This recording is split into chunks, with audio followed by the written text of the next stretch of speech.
વિદ્યાર્થી મિત્રો, હજી એક ઉદાહરણ જોઈશું. ચલો હવે આપણે ટ્રેક્ટર પર ચાલીશું. જો એક ટ્રેક્ટર સામાન્ય રીતે કલાકના 20 કિલોમીટરની ઝડપે ગતિ કરે છે, તો આ ઝડપે તે ટ્રેક્ટર 3 કલાકમાં કેટલું અંતર કાપશે? અને બીજો પ્રશ્ન છે 85 કિલોમીટર અંતર કાપતા કેટલો સમય લાગશે? તો સૌથી પહેલાં આપણે આ પ્રશ્ન, આ ઝડપે તે ટ્રેક્ટર 3 કલાકમાં કેટલું અંતર કાપશે તેનો જવાબ શોધીશું. તો સૌથી પહેલાં લખીશું કે 1 કલાકના 20 કિલોમીટર. જો 1 કલાક બરાબર 20 કિલોમીટર, તો આપણને શું પૂછ્યું છે? 3 કલાકમાં કેટલું અંતર? તો અહીંયા લખીશું 3 કલાક બરાબર કેટલા? હવે કરીશું ચોકડી ગુણાકાર. તો ચલો જોઈએ શું જવાબ આવે છે. 3 કલાકમાં આપણને શું જવાબ મળશે? તો 20 ગુણ્યા 3. 20 ગુણ્યા 3 કરીશું એટલે આપણને જવાબ મળશે 60. તેથી 3 કલાકમાં તે ટ્રેક્ટર કેટલું અંતર કાપશે? 60 કિલોમીટર. 60 કિલોમીટર અંતર કાપશે. હવે આપણે બીજો પ્રશ્ન જોઈશું. 85 કિલોમીટર અંતર કાપતા કેટલો સમય લાગશે?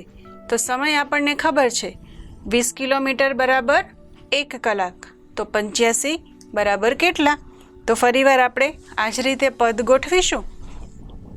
20 કિલોમીટર બરાબર 1 કલાક.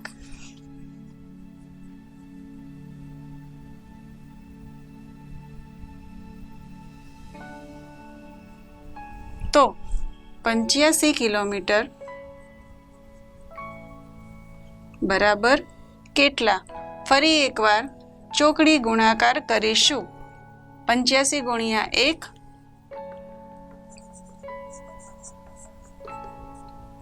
એના છેદમાં 20.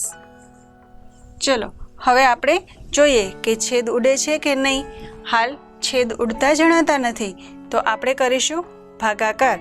85 ભાગ્યા 20. તો ચલો કરીએ રફ વર્ક.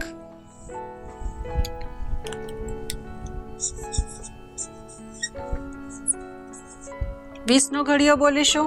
20 1 20, 20 2 40, 20 3 60, 20 4 80. બાદબાકી કરીશું તો 85 માંથી 80 બાદ કરતા જવાબ મળશે 5. હવે અહીંયા રકમમાં આગળ કંઈ જ નથી, એટલે આપણે અહીંયા આગળ એક શૂન્ય મૂકીશું. તો અહીંયા કરીશું પોઈન્ટ.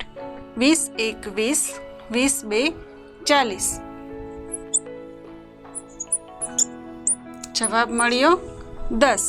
હવે ઉપરથી ફરી એકવાર શૂન્ય. અહીંયા લખીશું 20 5 100. તો આપણને જે જવાબ મળે છે એ છે 4.25.